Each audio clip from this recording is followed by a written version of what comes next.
Hello everyone, this is Asif Iqbal, faculty of City Academy Law College. In this video session, I am going to deliver an introductory lecture on Real Estate Regulation and Development Act 2016. As per syllabus of LLB Honours 4th semester, this act is given in Unit 3rd of the Property Law 2nd. In this lecture, the mode of language will be English as well Hindi. Firstly, for the better understanding of the act, we have to know the meaning of real estate. सबसे पहले अधिनियम को समझने के लिए हमें भू संपदा के अर्थ को जानना होगा. रियल एस्टेट को हिंदी में भू संपदा कहते हैं. तो इसकी मीनिंग क्या है?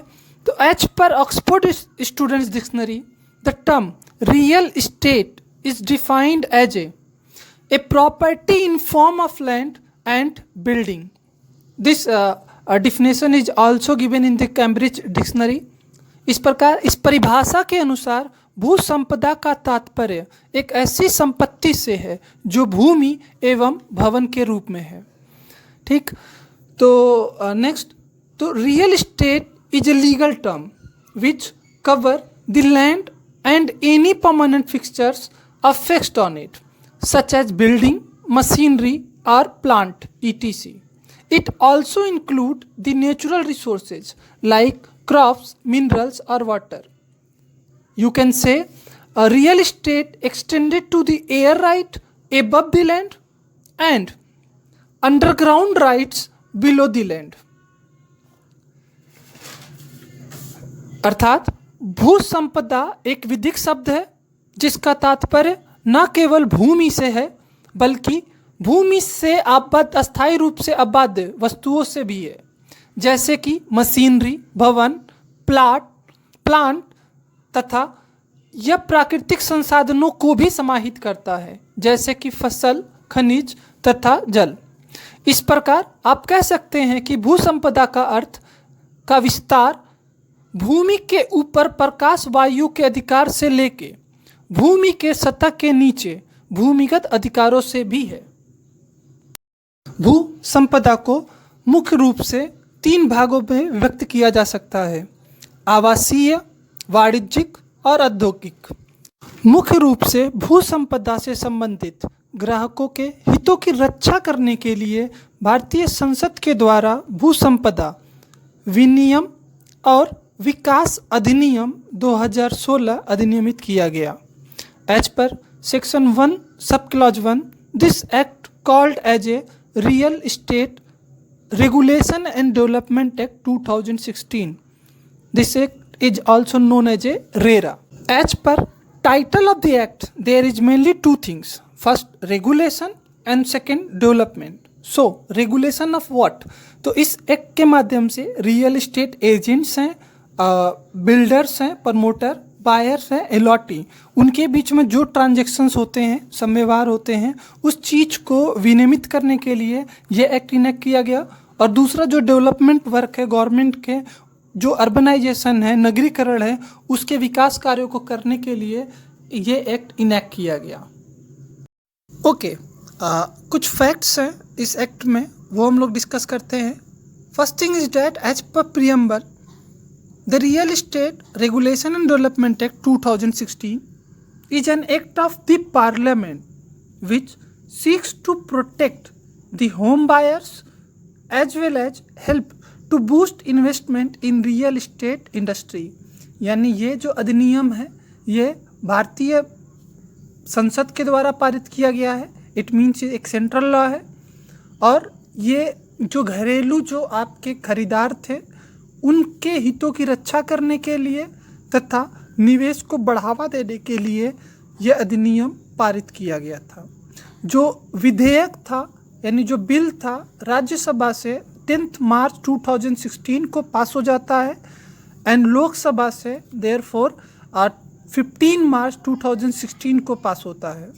आफ्टर दैट जो president of India accorded his assent to the bill on 25 March 2016 Pranab Mukherjee थे उस टाइम पे जो राष्ट्रपति, वो 25 मार्च 2016 को इस जो विधेयक था उस पे अपना असेंट दे देते हैं। फाइनली 1 मई 2016 को सिर्फ 69 सेक्शंस इन्फोर्स हो जाते हैं। इट मीन्स इस पूरे एक्ट में 92 सेक्शंस हैं और 10 चैप्टर है। सिर्फ 69 सेक्शंस अब इन्फोर्स होते हैं 1 मई 2016 को। पूरा का पूरा जो कंप्लीट एक्ट है वो 1 मई 2017 को, इट मीन्स 1 साल बाद क्या होता है, इन्फोर्स होता है। The central government and state government are liable to notify the rules under the act within the statutory provision of the 6 month। इस एक्ट में सबसे खास बात यह है कि जो सेंट्रल गवर्नमेंट है और स्टेट गवर्नमेंट है, दोनों के पास एक तरीके से लाइबल हैं। वो दोनों लोग अपने लिए रूल्स बना सकते हैं, नोटिफाई कर सकते हैं। तो इनको विदिन 6 मंथ एक रूल्स बनाना था। जैसे सारे स्टेट्स हैं उनका अपना अपना एक अलग अलग रूल्स हैं। रेरा एक सेंट्रल एक्ट है और एक रेरा जो यूपी का रूल्स है वो भी यूपी ने बनाया।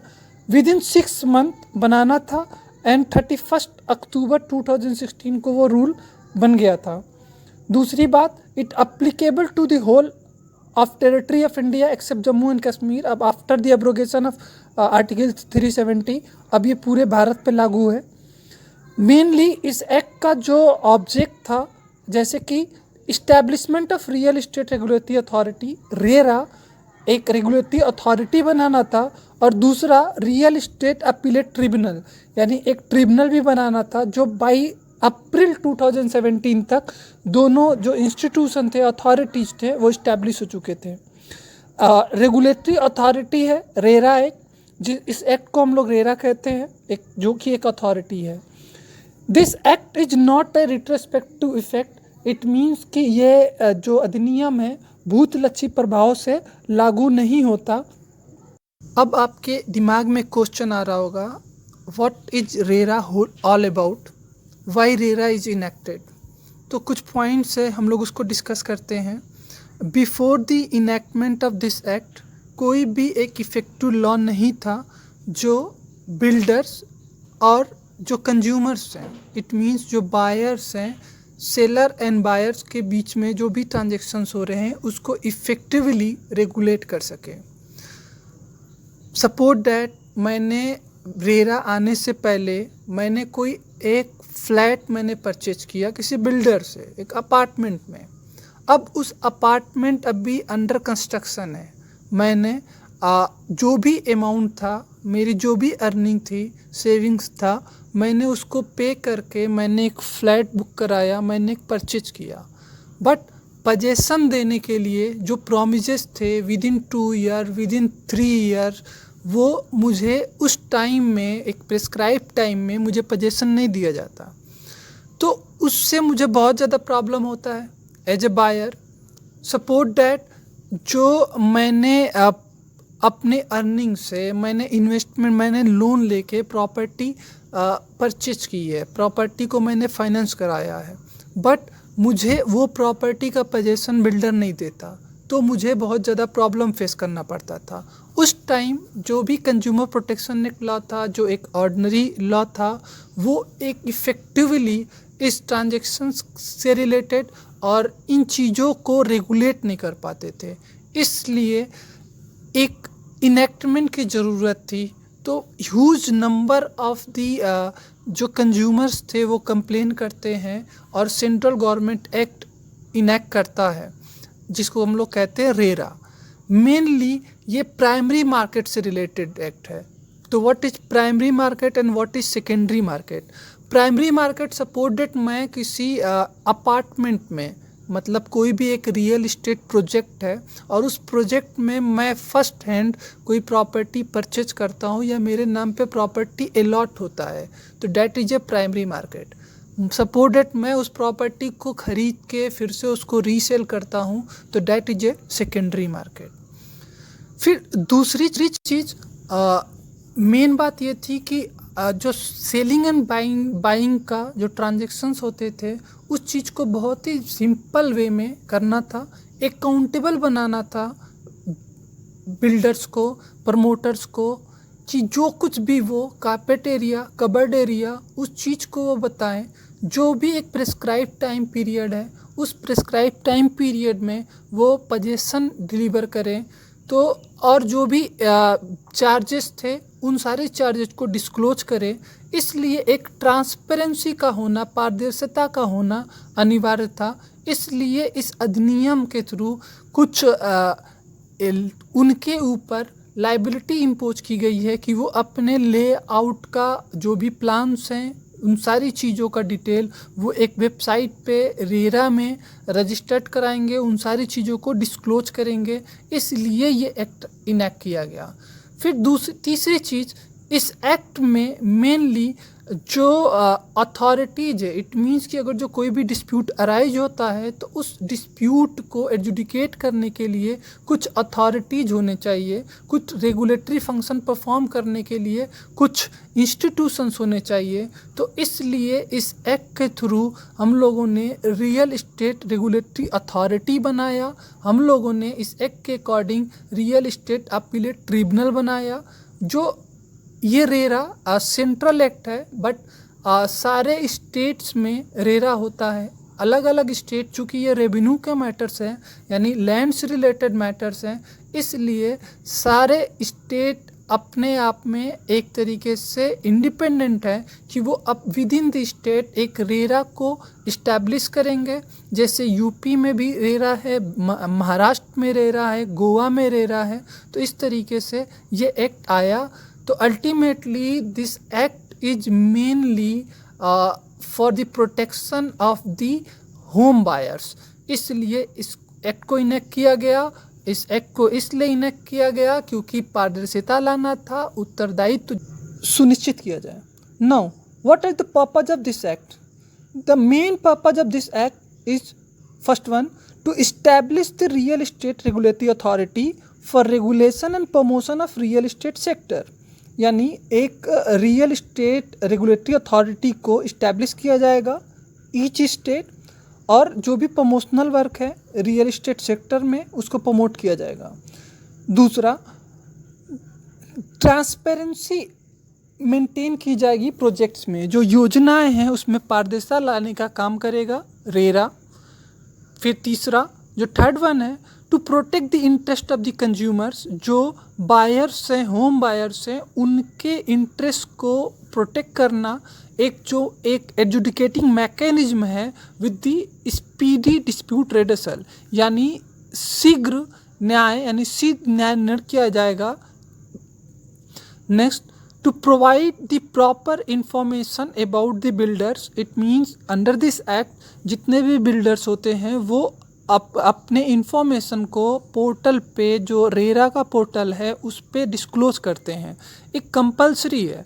अगर जो इस अपडेशन में वो किसी भी तरीके से मिसलीड करते हैं या चीज़ों को प्रॉपरली अपडेट नहीं करते हैं तो उनके ऊपर मैक्सिमम अप टू 3 ईयर उन पे पेनल्टीज भी इम्पोज की जा सकती है।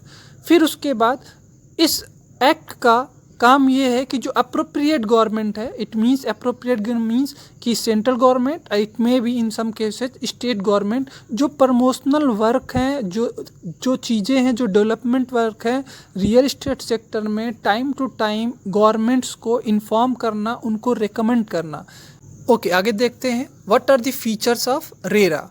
तो 10 पॉइंट्स में इस चीज़ को क्लासीफाई किया गया है। The first point is that project registration with RERA. It means कोई भी बिल्डर है, कोई भी डेवलपमेंट वर्क चल रहा है तो उस प्रोजेक्ट का रेरा में रजिस्ट्रेशन होना कंपलसरी बनाता है ये एक्ट।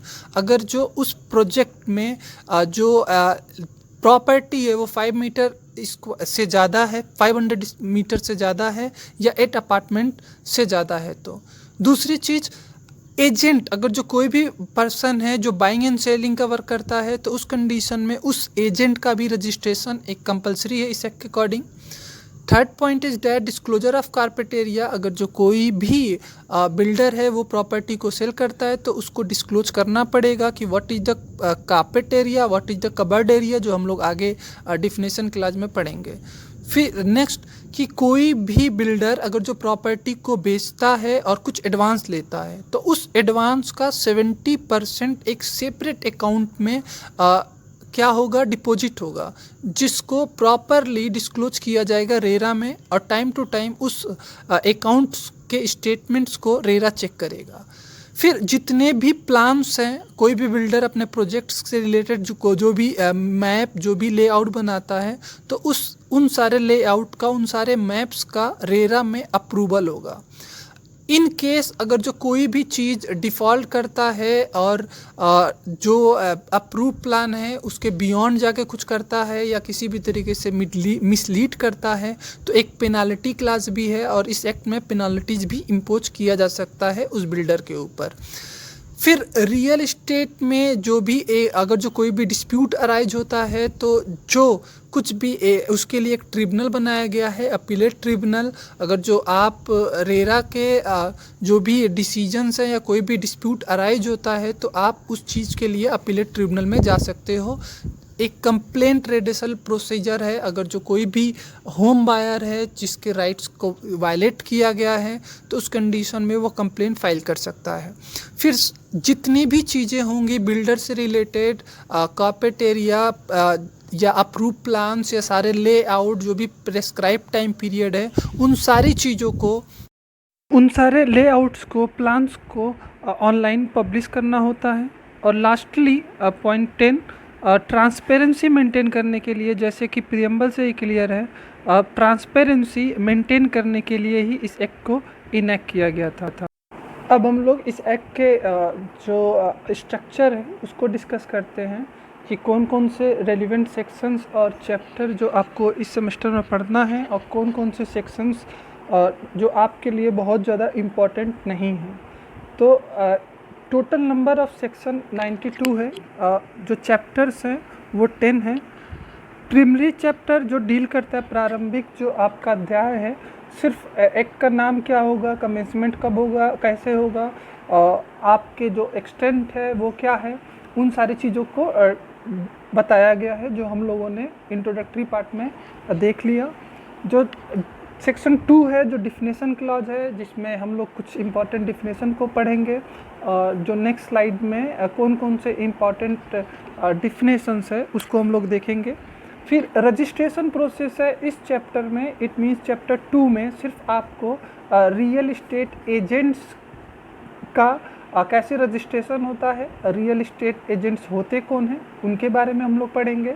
फिर दूसरी चीज़, जो भी प्रोजेक्ट्स होते हैं रियल इस्टेट से रिलेटेड, उन रियल इस्टेट प्रोजेक्ट्स का रजिस्ट्रेशन प्रोसेस क्या है, फॉर्मेलिटीज़ क्या है, रेरा में रजिस्ट्रेशन कैसे होता है, ये हम लोग इसमें देखेंगे और ये शॉर्ट नोट ही है सिर्फ आपके लिए।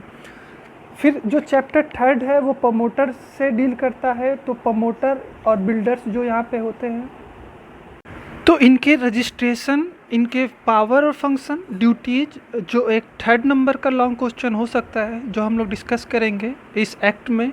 तो इस प्रोमोटर के ड्यूटीज, राइट, फंक्शन को आपको पढ़ना होगा। It means section 11 to 18।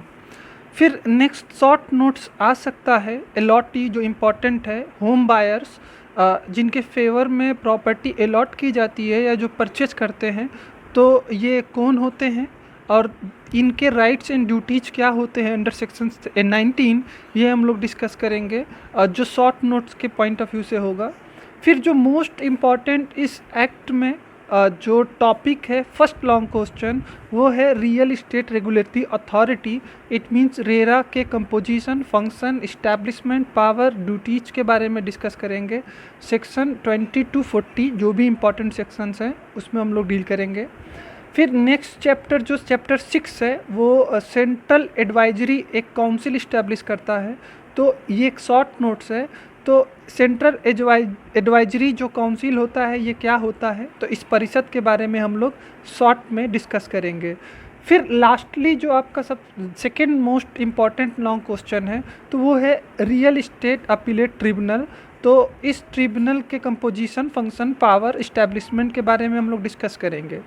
जो लास्ट 3 चैप्टर्स हैं, ऑफेंसेस, फाइनेंस और मिसलिनियस, तो ऑफेंसेज हम लोग डिस्कस कर लेंगे जो rights and duties of promoter and allottee है। और जो भी रेरा के जो फंक्शंस है, पावर्स है, उसी में हम लोग पेनाल्टीज के प्रोविजंस को, एडजुडिकेशन के प्रोसेसेस को हम लोग डिस्कस करेंगे। लास्ट जो 2 चैप्टर्स है उसको आपको नहीं पढ़ना, फाइनेंस, ऑडिट, अकाउंट्स, जो भी रिपोर्ट्स है, मिसलिनियस प्रोविजंस हैं। तो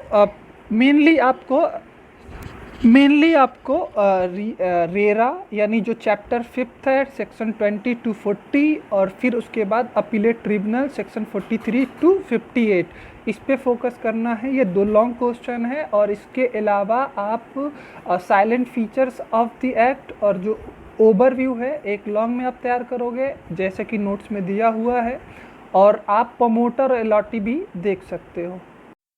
नेक्स्ट वीडियो सेशन में हम लोग जो इम्पॉर्टेंट डिफिनेशंस हैं जो आपको नोट डाउन कर लो, अलॉटी कौन होते हैं सेक्शन 2D के अकॉर्डिंग, अपीलेट ट्रिब्यूनल क्या होता है जो हम लोग आगे पढ़ेंगे सेक्शन 41, 42 और 42 में, फिर कारपेट एरिया, कॉमन एरिया क्या होता है जो आपको जानना होगा। It may be possible short notes में आ जाए, या जो एक लॉन्ग क्वेश्चन है प्रमोटर, वो हम लोग डिस्कस करेंगे, डिफिनेशन क्लास हु आप प्रमोटर, और उसके बाद लास्टली रियल एस्टेट एजेंट्स। तो आपको डिफिनेशन क्लास में सिर्फ इन डिफिनेशंस पे ही कन्फाइन रहना है, इसके अलावा बहुत कम चांसेज है कि और कोई डिफिनेशन आ जाए। तो ये इम्पॉर्टेंट डिफिनेशन है जो आप पढ़ोगे। नेक्स्ट वीडियो सेशन में हम लोग डिस्कस करेंगे रेरा के कंपोजिशन फंक्शंस के बारे में। तो ये था इंट्रोडक्टरी लेक्चर, एक ब्रीफ था एक्ट के बारे में। Okay, thank you.